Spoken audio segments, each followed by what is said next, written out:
And in my interactions with other knitters, I often find that there are women in science. It's mostly women, not exclusively, of course. But there are women in science, there are women in mathematics, there are women in engineering who seem to gravitate to this because there's a lot of mathematics involved. It's not just the number of stitches, but how two pieces, right, geometric shapes can fit together. In my instance, because I'm knitting from vintage patterns that were written almost 100 years ago for just one size, back then they assumed that women knew enough about knitting that if they weren't that size, they would be able to modify it.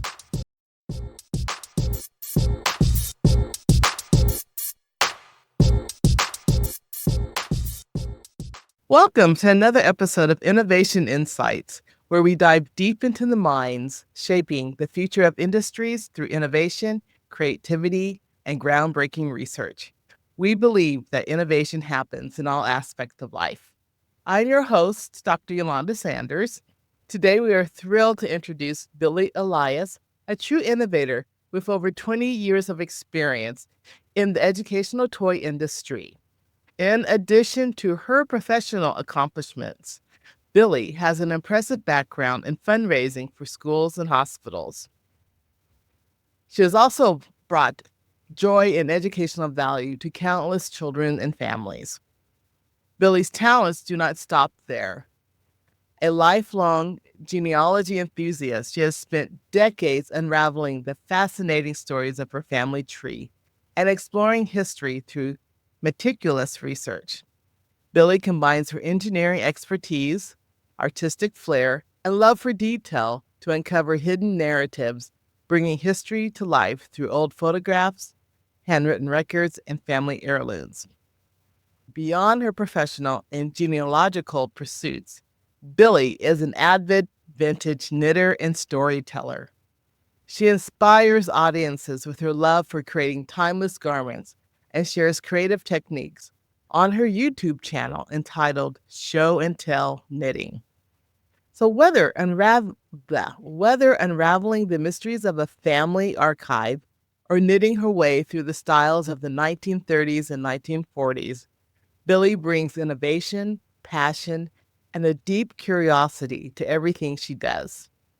So join us today as we explore Billie's remarkable journey, innovative spirit, and mission to create meaningful connections in education, history, creativity, and especially knitting. Billie, welcome to Innovation Insights. So happy to have you here. Thank you so much for inviting me. You're a knitter, and knitting has been a part of my life for the majority of it. When I learned about you and your work and your show, I was just enthralled. So thank you for being here. My pleasure. Would you tell us a little bit about your experience? I think we're going to focus mainly on your knitting background in this, selfishly for me, because I'm just a lover of knitting. But how did you start knitting and when? Oh my goodness. It's one of my earliest recollections, and I can date it to age 4.5 at the most, because my parents were still married and we were still living in the house where I had my first formative years of my life. After their divorce, we lived somewhere else. But I have very visceral memories of these, well, I still have the needles, turquoise celluloid needles that my mother taught me to knit with. They're about this long. They weren't specifically for children. There are needles. I have some above me, some vintage needles. There are needles that length that adults knit with, but I know I was very, very young when my mother taught me to knit. Do you remember what your first knitting project was? Oh, yes. I do. I made squares in garter stitch, which for those who are non-knitters, there's basically two stitches, the knit stitch and the purl stitch. If you only knit on the front and then again on the back and knit and knit and knit both sides, you will get something that does not look like this. You'll get something that's a little bit squishier and it has a different feel to it.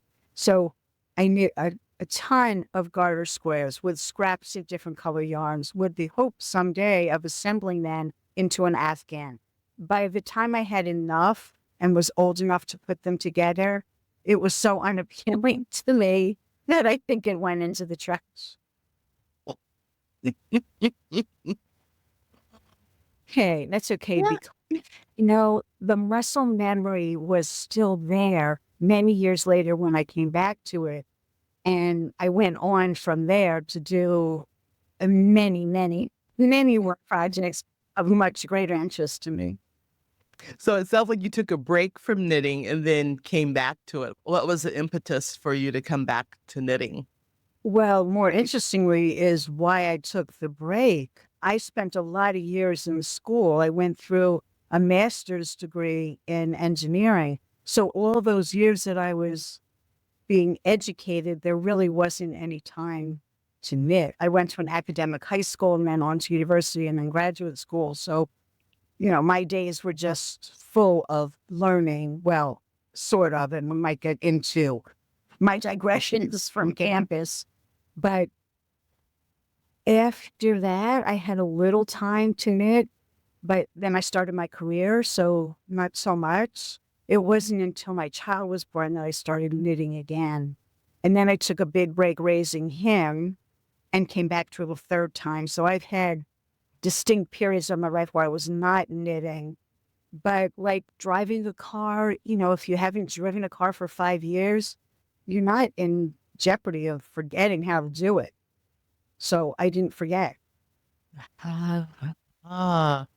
And you bring up something really interesting, being an engineer and being probably one of the few women engineers in your coursework and probably your work.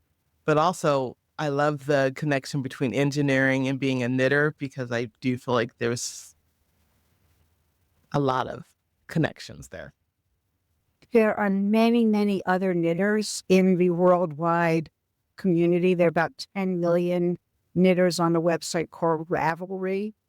And in my interactions with other knitters, I often find that there are women in science. It's mostly women, not exclusively, of course. But there are women in science, there are women in mathematics, there are women in engineering who seem to gravitate to this because there's a lot of mathematics involved. It's not just the number of stitches, but how two pieces, right, geometric shapes can fit together. In my instance, because I'm knitting from vintage patterns that were written almost 100 years ago for just one size, back then they assumed that women knew enough about knitting that if they weren't that size, they would be able to modify it. Well, today we don't all have those skills. So that's where my engineering and math background really comes in handy. I can recalibrate what I need to do to get a sweater that fits me. Oh, that makes sense. And that mathematical part, I think a lot of people don't realize how mathematical knitting is. Would you talk a little bit about that?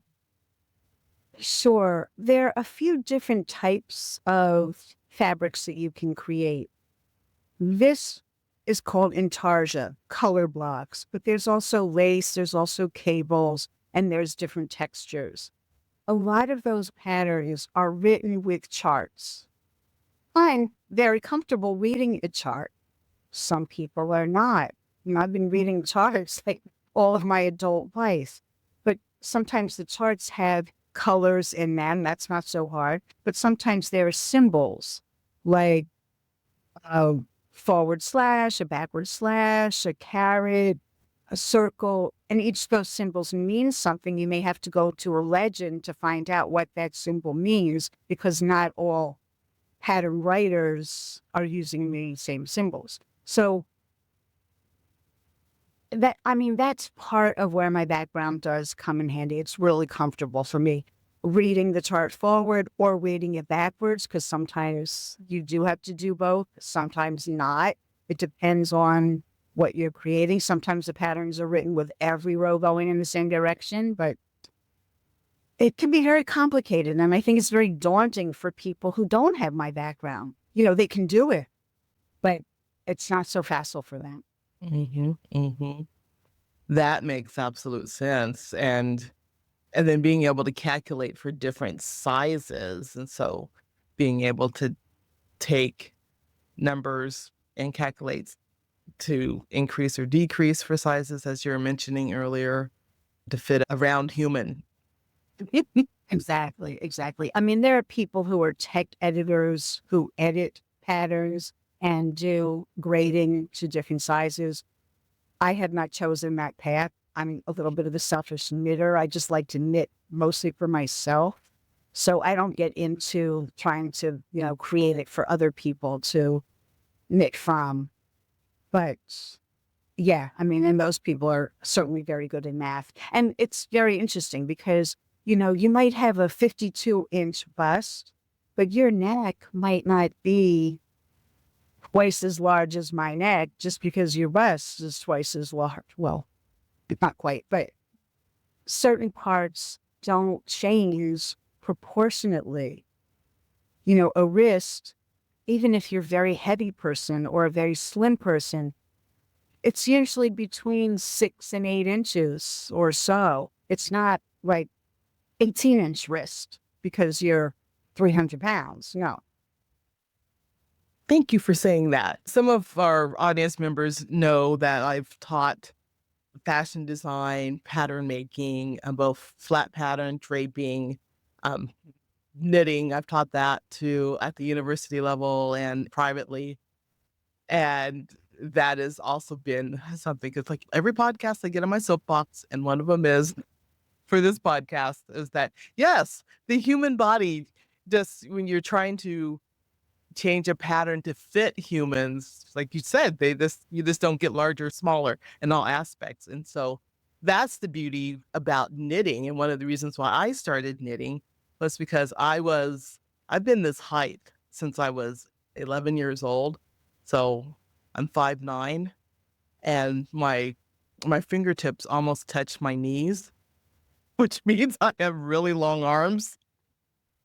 And so I couldn't find sweaters that fit me. I was really thin at that time. And so being able to manipulate and fit, and that's one of the lovely things about knitting. Absolutely. As part of my motivation for knitting too, also because I like vintage. I can't find vintage clothes necessarily in my size, but I can make them. Yes. And so vintage, uh, the time periods that you love or focus on are 1930s and 1940s. I love Art Deco, everything Art Deco. So that interwar period is of particular interest to me. And I try and do, not exclusively, but I try and do a lot of my knitting from those years. So what is it about that time period that you love? The geometry, the engineering aspect of it, transportation, airplanes, fast moving trains, Zephyr, that kind of thing, and a lot of use of geometry in artwork. I think it appeals to the mathematician in me. I think that's it. Probably why I like American Art Deco more than French Art Deco or some of the other styles, because there's many, many categories of Art Deco. Some of them are very, flowery. I like more the streamlined, they call it modern, Mm. more simplified. So you see that the American Art Deco movement was much more geometric in form, motifs. I think so. I mean, not exclusively, because even in this country, you have Miami Deco.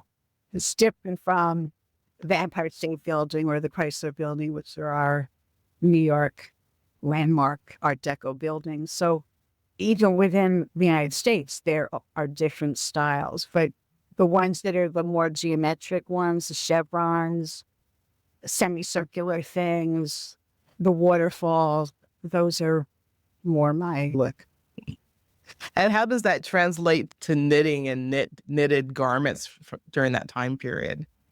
Well, here's a perfect example. I've got, triangles going down the front of the sweater and going down the sleeve. So, I had to get the geometry in there. I didn't create this pattern, But when I'm looking at patterns, I gravitate to things that exemplify that. Yeah. It's a beautiful sweater. What is the fiber content of the yarn?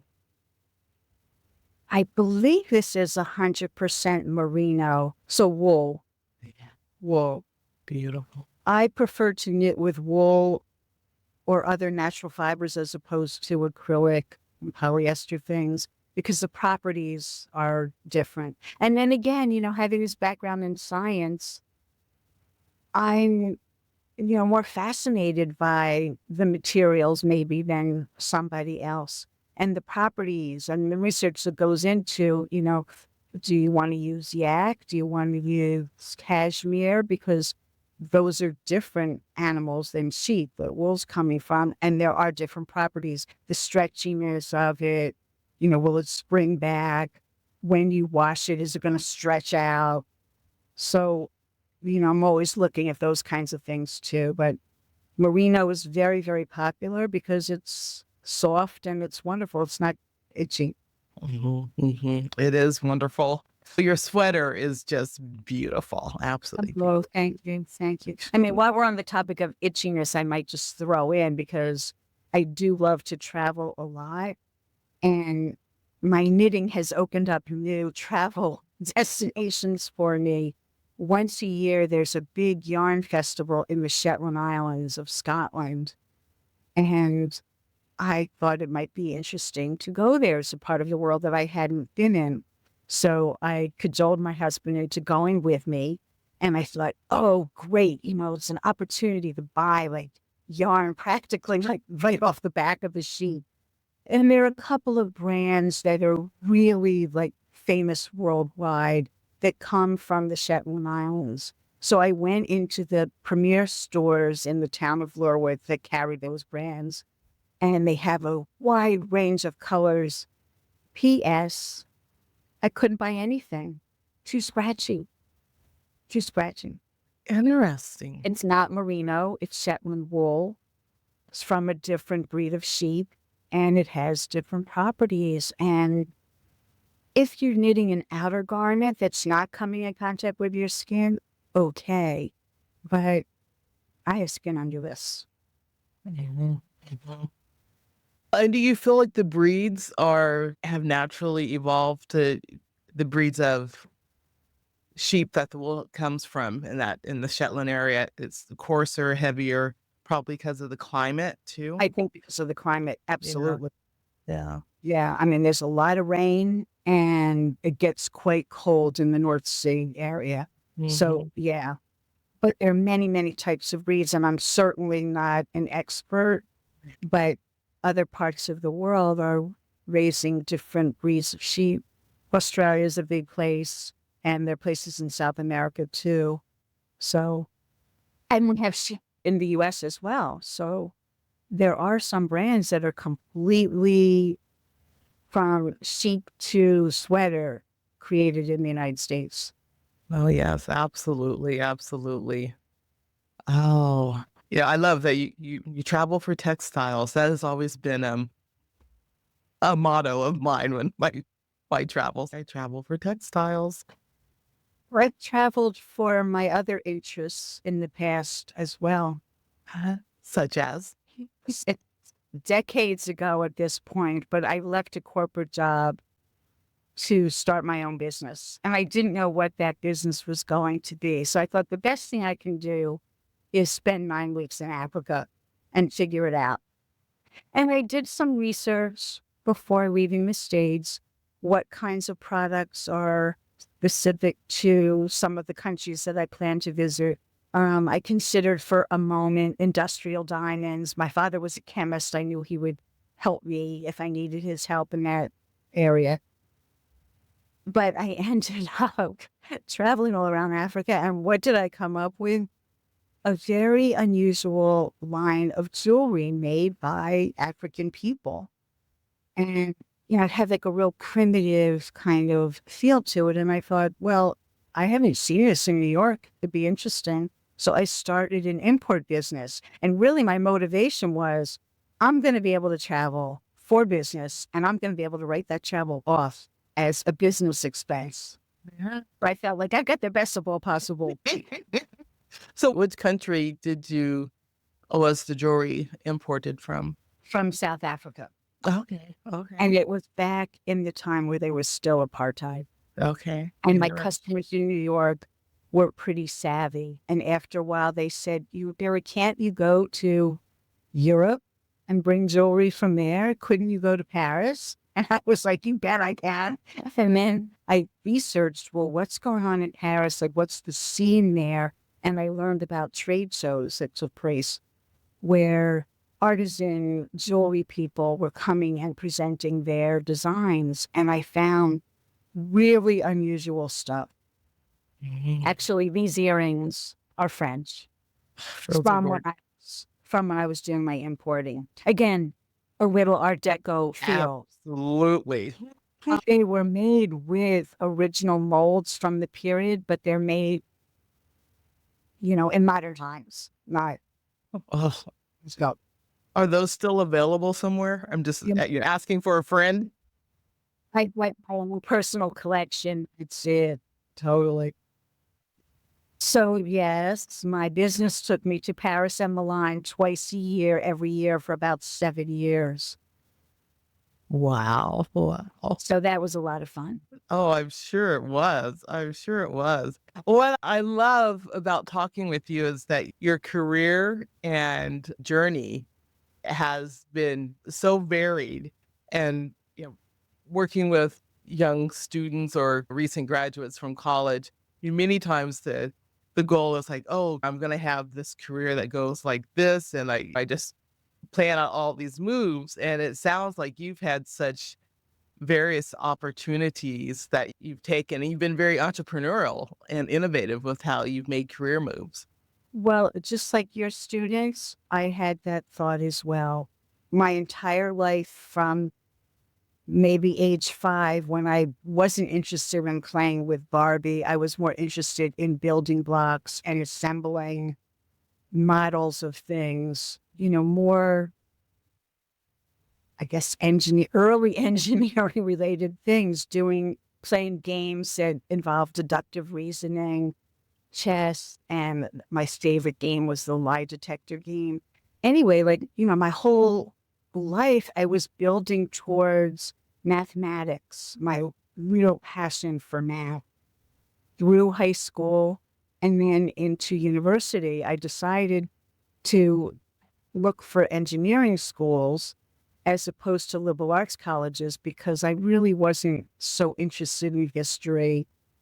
I was okay in foreign language, wasn't a great literature, Shakespeare and poetry kind of student, but I was really good in math. And I thought, if I go to engineering school, I won't have to take all those courses that are not of interest to me. I can really focus on career-oriented coursework. And it wasn't enough to get a bachelor's degree. I continued on to get a master's degree, and I started my career as an engineer, thinking like your students, this is my life. This is what I was cut out for, and it's fascinating to me, and I'm all in. Well, about 8 years into the game, I realized it really wasn't for me. It really didn't suit my personality. I detested wearing pantyhose every day. And this was before people were putting on sneakers to walk to work. I was wearing pumps, heels every day up and down the subway, all through the day, out to lunch, whatever. I was young, so I could do it, but, it got old pretty fast. And then the environment that I was in, corporate environment, mostly working with men, wearing business suits. I had to wear a business suit just like they did.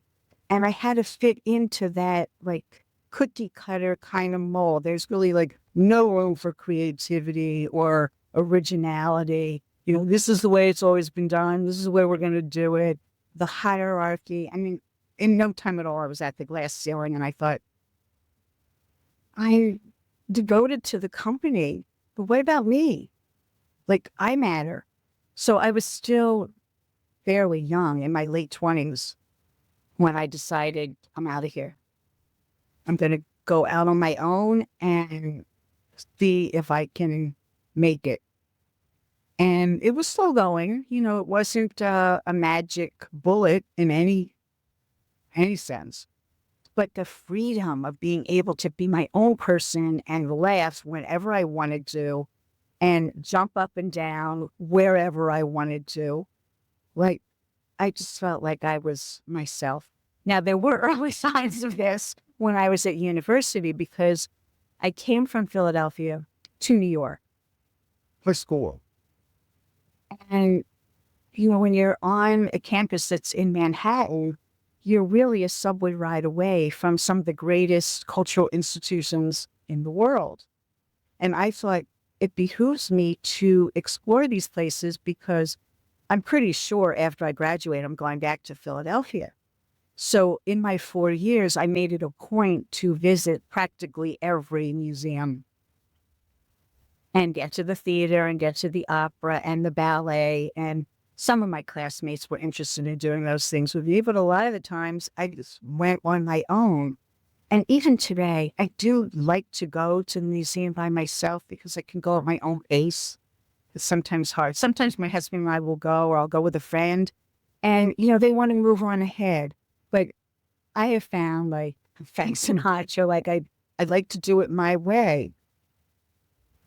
And those signs were there probably earlier on, but I didn't pay attention to them because I thought, I'm going to be an engineer and I'm going to be the rare woman in engineer. And I'm going to be really sought after, which I was.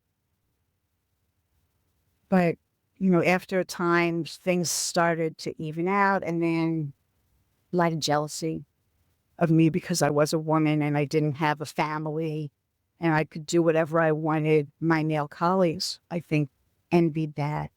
And I can't specifically say they were trying to hold me down, but it's subtle. You're not a member. It may be different today. I certainly hope it is, but you're not a member of the old boys network. You're not going to the country clubs that they're going to. You're not playing golf. You're not, doing the things that they're doing.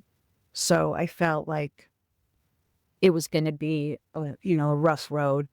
And my father was a little disappointed because I did have all of his training and a lot of education. And he felt like, well, that's going in the garbage can. And I said, yeah, but Dad, those skills will serve me in everything I do.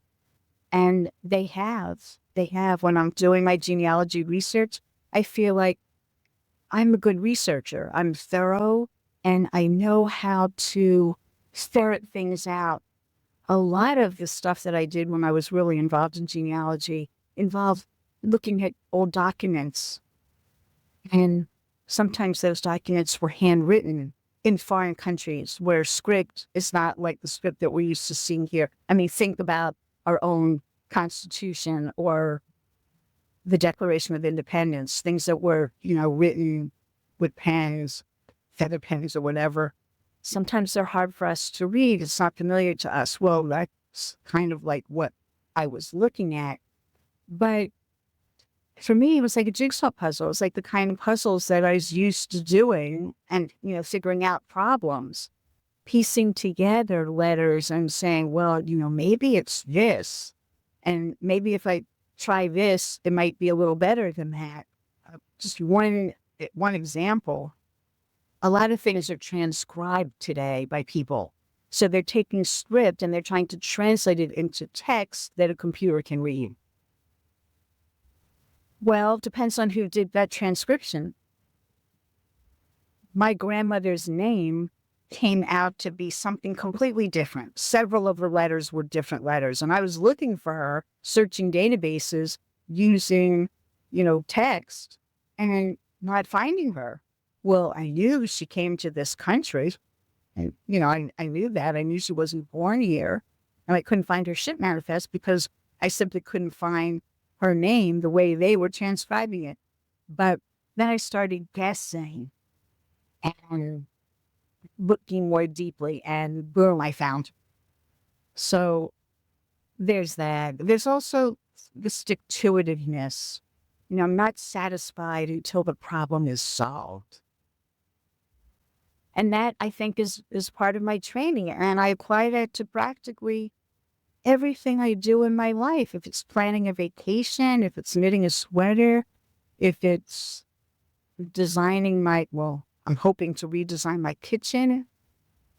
It all always comes together for me because I can measure things accurately and that attention to detail.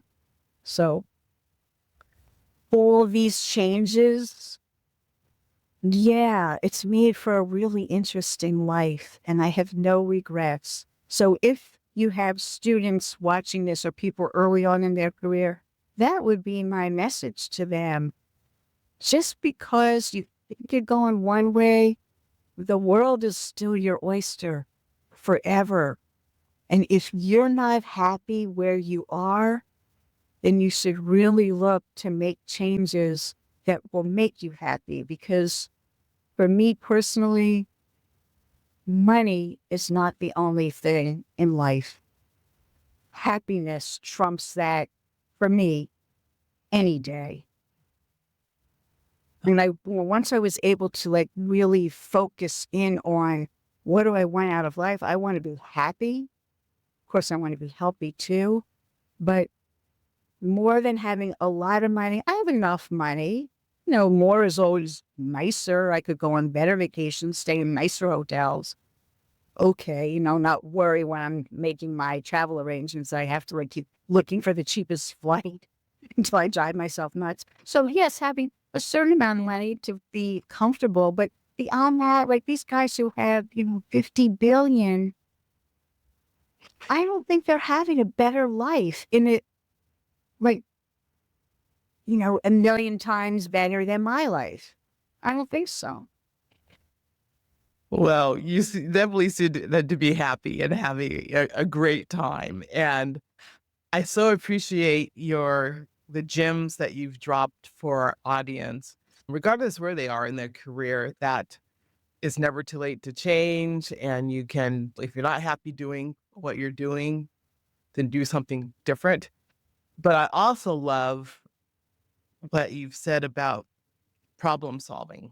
And that seems to be one of your core skills, abilities. And I've always believed that engineers and designers are probably closer to each other than not, and that problem solving is one of those big skills. And I also feel like leaders need to have that skill too. And so thank you for sharing how problem solving and that ability to solve problems has threaded its way through so many parts of your life.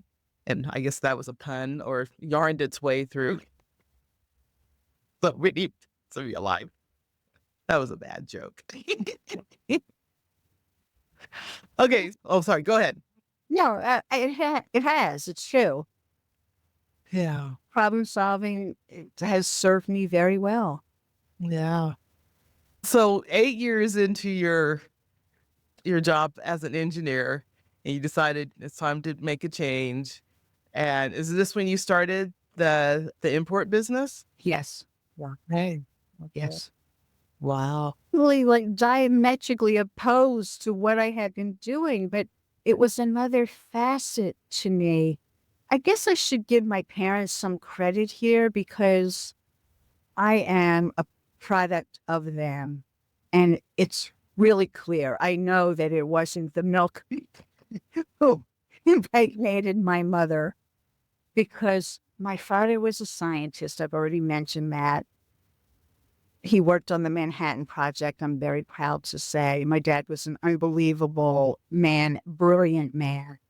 And my mother had a very wonderful life. In fact, if I can give a plug, I wrote a book about her. Oh, I love it. Pearl's Party? Called- It's called Pearl's Party and You're Invited, Love it. Love it. with nothing more than a high school diploma. She had a fantastic life. She was the life of the party. She enjoyed life to the max. And I'm talking about eating, drinking, and other things that I don't know about, but like a party animal. And she was street smart, but she was artistic. When I was very young, she made a sculpture of me. She did a bust of my head. It's like somebody took a cast of my head and, you know, created it from this mold. It's like so perfect, including the little eyebrows, the little ponytail, the lips. I mean, everything is just really, really accurate. So I got both. I got the art side and I got the science side. What do you do with that? Well, you could be an architect. I didn't think I was creative enough. I mean, I saw the guys in architecture school and the models that they were making and the things that they were thinking of. And I thought, okay, like, I don't think I could do that. Plus, I think you need to know physics a little better than I did. So, I just like eliminated that whole field. Today, I regret that nobody like informed me that you could go to architecture school and be something other than an architect. You could be an architectural historian. There's all these different fields that nobody tells you. And sometimes even after you're out in the real world, you don't know. But I probably would have loved that because I love architecture. I love the artistry of architecture. And then I love the science behind what makes it stand up or fall down.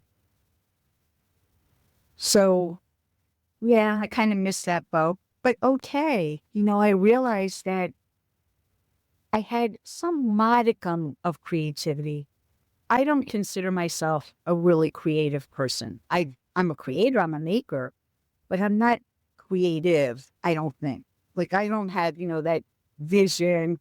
In my little niche, yes. Like, what sweaters I want to knit, if you show me 1,000 patterns, I can pick out 3 that I really like, and I can execute them and maybe my choice of colors.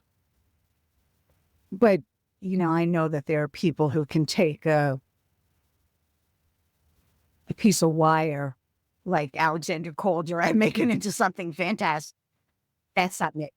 Like, so I really don't consider myself creative, but I have a good eye, I think, and I enjoy looking at art. So I have, some level of appreciation. And then, couple that with everything else. And it's a whole lifetime of, building up a wide array of experiences. And yeah, it's all been great. And I wouldn't look back. Now, I know at the beginning you mentioned that I was in the toy business. Yeah, I was for a big chunk of my life because when my child was born, I didn't really want to be working outside of the home. I wanted to be staying home with him. But I still wanted to generate some income and I still wanted to do something that would keep me engaged with other adults. So this sort of fell into my lap because my sister-in-law was selling these educational toys and she gave us gifts for our baby. And I thought, these toys are really great. I bet some of the other moms in my mommy's group would love to have them. And then before long, I found myself in a new business. I had abandoned my jewelry business because I just couldn't physically. It was too jewelry's heavy, it can't be if it's metal. So I found myself in this new business where I could take my baby along with me to sales appointments and whatever, because it was real family oriented. People were fine that I had my baby in tow. And I could work from home. I could do a lot of stuff on the phone and on computer. It was really great for my child to see an entrepreneurial mom who, figured out a way to make it work and generate some income and still be playing with him a lot. So that's like another chapter of my life. There have been several. And then I got really tired of doing that after 20 years. And it was physically harder and harder for me, like going out with my toys and setting up displays in churches and private schools and so forth, showing toys to people who were working with children or parents who needed this kind of product. It was wonderful. And I worked for a great company who had incentive trips. There's that travel again. I want to go to really great places because I earned some of the incentive trips. I went to Rio de Janeiro with them for all expense paid days with a group of hundreds of other people who had also earned the trip and their spouses. So, Rio, we went to Maui, Vienna, Paris, the places. Why am I not remembering? The Bahamas that wasn't so exciting to me. Anyway, so, if there was travel, that was a big carrot for me. I don't blame you. And I think sometimes too, young professionals don't realize that could be a part of the benefits of being in the workforce, is that opportunity to travel various places that you might not get that opportunity to if you're not working. Yeah. Yeah. So you said you went in and out of knitting as part of your life, and then you're really back into it now, and you have this wonderful YouTube channel. Tell us about that, and how did you start that, and why? I think it was about a year and a half before the pandemic that I decided, okay, my son is grown. He's out of the house. He's on his own. He's set.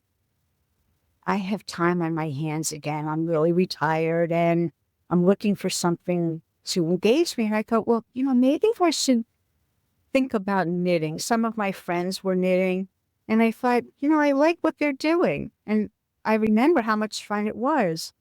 So I went to a local yarn shop and I said, I have knitting needles at home, but they're buried somewhere. Can I borrow a pair of yours?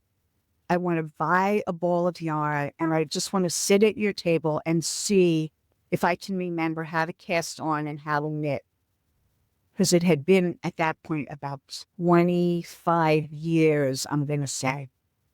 And as I described earlier, it came back. It came back slowly at first, but within like 5 minutes, I was up to speed. It connected in my brain. And there I was working at the same speed that I thought I had always worked in the past. So I bought yarn to make a sweater. I had seen a pattern online. I bought the pattern from them, bought the yarn, came home with the sweater. Fast forward about a year and a half, in February 2020, we locked ourselves in ahead of the rest of the country because at that point, our son was working for a think tank in Cambridge, Massachusetts, and they had heard about the COVID virus and were starting to research. We really didn't know much about it yet. It really hadn't hit New York much yet. But within a short time, a couple people died and then there were more. Well, anyway, he made us lock ourselves into our apartment. I don't know anybody else who did what we did. I put masking tape all around the front door. Sealed us off. We never opened our door for about 4 months. I didn't empty the garbage for 4 months. I'm fortunate I have a terrace right here. I had garbage bags. I kept putting our garbage in the garbage bags out on the terrace. Sealed. How did you get food? Didn't empty the mail for months. Food, I loaded up our freezer and our cupboards with canned goods and frozen fruits to last us for a while. I mean, after everything wound down from the pandemic, I still had cans of pumpkin. Lots of cans of pumpkin. It was cheap. It was nutritious and was going to last a really long time. So I bought a lot of that because you could mix it with other things. Anyway, January of 2020, there was a big festival in New York. It happens every year for yarn manufacturers to present their goods. It's a big, they have courses in knitting. It's a big knitter's paradise called Vogue Knitting Live. And I happened to have bought quite a bit of yarn at that show, yarn for an entire sweater, not this sweater, and a coat. So I like plenty of yarn to keep me busy while we were locked in. And I started knitting. And while I was knitting, I felt like, well, I could really multitask, or I could do something else while I'm knitting. So I started watching videos on YouTube. And before long, I think YouTube started serving me knitting videos because maybe I watched one or two. And then I saw, oh, all these people are doing like podcasts about their knitting. And I thought, well, maybe I could do that. So I started with the camera that was in my computer, the microphone that was in my computer, and it was really low quality. If I were to do it again, I would never do it that way. But that wasn't until later on after we unlocked our apartment. It was in August of 2020 that I started my podcast. But by that time, I had knit quite a few things. I had, stuff to talk about and stuff to show. And about once a week, give or take, since then, I've come out with a new show where I talk about what I'm knitting. But more interestingly, I found that there are other people out there somewhere in the world who are also interested in vintage and are also knitting from vintage patterns. So I started reaching out to them. I found them on Instagram, or I found them on this Ravelry.com that I mentioned. And I would ask people, would you be willing to come on my podcast and talk about your sweaters that you've knit? And I won't say that everybody said, oh, yes, I'm thrilled to do it. A lot of people said to me, I'm very bashful. English isn't my first language, whatever. I mean, I did eventually get some of those people anyway, including one woman who was so timid that I think she was actually shaking. But after a while, she became more comfortable and she had fantastic stuff to show. Every single person I've had on as a guest has had incredible things that they've knit. And it's so interesting, in different parts of the world, people are doing similar things. It's like fascinating to me, but always with their own individual twist, their choice of yarn, their choice of color, whatever. So yeah, one thing led to another, and little by little, it's grown. And it's a lot of fun. I mean, it's just, you can see some of my yarn in the background. I'm all set up for the next guest. Well, it's a fabulous show, and I really encourage our audience to check out Show and Tell Knitting. It's just fabulous, and I learned about you, Billie, through one of your guests, Dr. Susan Strawn, and she had was coming onto my podcast. And then was telling me that she was going to be on yours, and I was like, "Oh my goodness!" And so I was just really impressed. And that's something right now. We have the creator economy and so many people they have their own podcast, they're building their brand that way. Would you tell us a little bit about your journey with that and what that has been like? Building my brand? Uh-huh. Well, I remembered in early, elementary school that we used to do show and tell. And I still have one of the objects that I brought to school for show and tell. My mother had gone to Puerto Rico, and she always tried to bring me back some little souvenir. Sometimes it would be castanets. She would go to Puerto Rico a lot, like once or twice a year, it seems. But early on, she brought me back this thing that were like shells of some nut that were wide and flat, and it was rigged up kind of like a yo-yo, but on a stick. You pulled the string and it goes zoop back into the shell. And then you pulled the string and it goes zoop back in. So I remembered enjoying show and tell. And I thought, I want people to come on my show and show their stuff and tell me about it and tell other people about it. So I thought, okay, I'm going to call it show and tell because I think that kind of, is what it is. And I remember that being fun. But, something that hasn't come up at all. Yes, you know that I love the 30s and 40s. Well, I love everything about the period, including old movies. So I have a clipboard. So for a while, like that became part of my brand.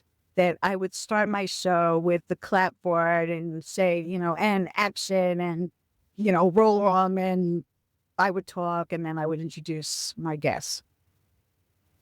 So that became sort of the brand. And then I put a movie marquee around all of my thumbnails. So, when you're looking for me on YouTube, there's this black frame with little white light bulbs, if you will, going around the border.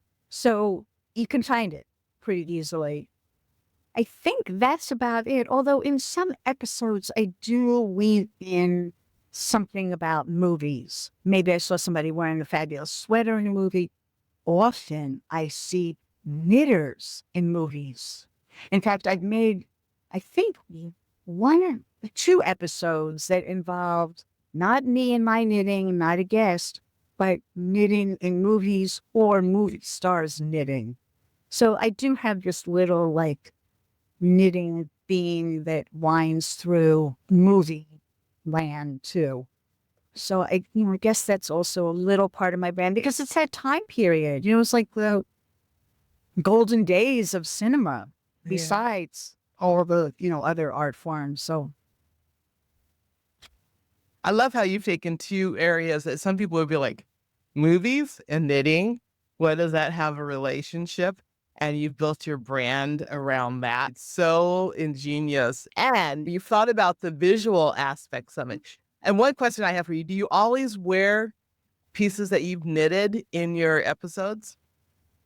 well, when it's 20 degrees outside, you bet I'm wearing a sweater that I knit. I do own other sweaters, but my closet is filling up with things that I've knit. I've knit probably a couple dozen sweaters since the beginning of the pandemic.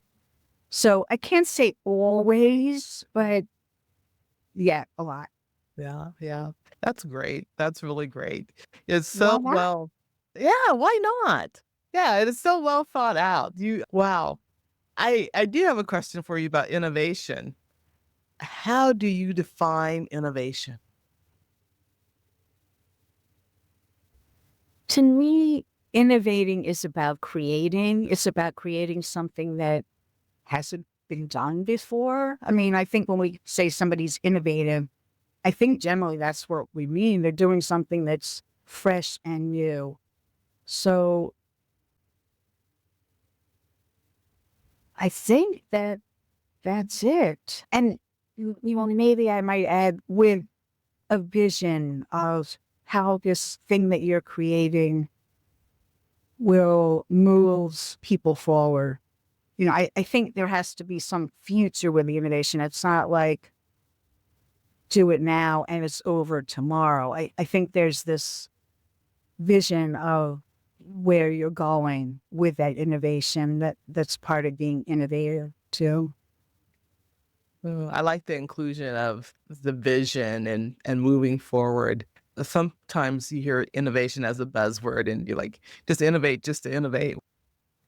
I guess you could, but And easy. And, I don't know that everybody is capable of doing that. But in our country, we have people like Bill Gates or Steve Jobs who were really innovative. Steve Jobs in particular, you know, to have this vision of, well, everything is going to be, I this, I that, iPad, iPhone, all right, yeah.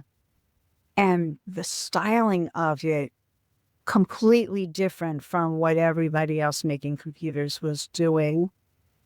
So, there was that creativity aspect, but giving people a product that they didn't have before that they didn't really know they wanted or needed. I mean, now, who doesn't have a computer? yeah, absolutely, absolutely. Yeah. And so that human aspect of thinking about humans, what they need, what they don't know that they need. And you've done a great job with that too, with bringing back show and tell to the knitting world. Just thank you for being here. It's just been delightful to get to know you and have this conversation with you. And I want to have you back again because I know that you have millions of stories and it's just fascinating.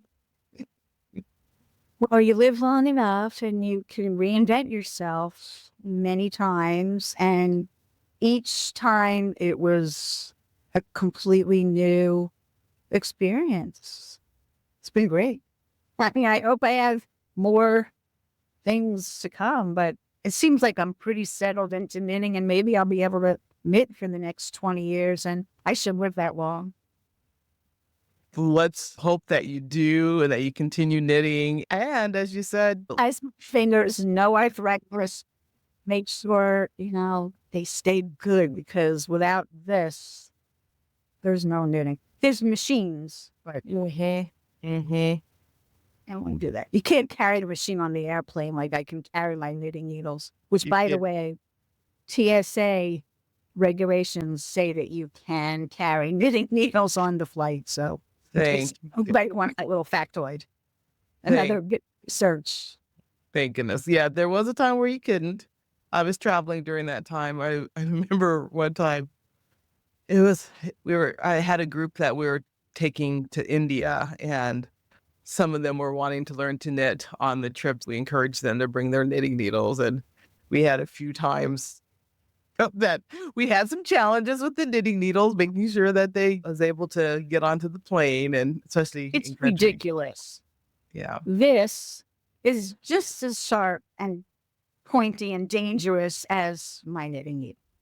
I can Absolutely. carry this on. Nobody's going to question that. No, I know. I know. Oh my gosh. Thank you for being here. You're welcome. And just again, we'll have you back. I'll be bothering you again because I know you also have some really great trips ahead of you too that we've talked about in our prep meetings. I'll be bugging you. I won't fall to that. So I'll have much to tell when I come back from Paris. Oh my goodness. I know. I can't wait. I can't wait to hear about it. And we either. To our audience, thank you for joining us today. Please explore her YouTube channel, Show and Tell Knitting. It's really fabulous and well produced. And those of you that are thinking about your own personal and professional brand, Billie has it down. And just the inspiration around problem solving, creativity, curiosity, taking unique turns in your life. So please follow her. And if you enjoyed today's episode, please subscribe, leave a review, leave a comment, share it with your network.